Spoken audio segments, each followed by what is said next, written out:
मूर्तिजापूर शहरातील संतोष ठाकरे यांच्या घरी भर दिवसा एक महिला चोर घुसल्याची धक्कादायक घटना उघडकीस आली आहे.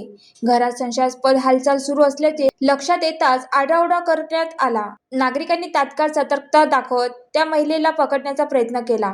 फरार होण्याच्या तयारीत असताना बस स्टँड परिसरातून संबंधित महिलेला पकडून पोलिसांच्या हवाले करण्यात आले आहे. या घटनेमुळे शहरात खळबळ उडाली असून भर दिवसा अशा घटना घडत असल्याने कायदा सुव्यवस्थेबाबत नागरिकांमध्ये चिंता व्यक्त होत आहे. पोलीस प्रशासनाने या प्रकरणी पुढील तपास सुरू केला असून आरोपी महिलेची चौकशी करण्यात येत आहे. स्थानिक नागरिकांनी शहरात गस्त वाढवण्याची मागणी केली आहे. ज्वालादीप न्यूज करिता स्वप्नील जामनिक, मूर्तिजापूर.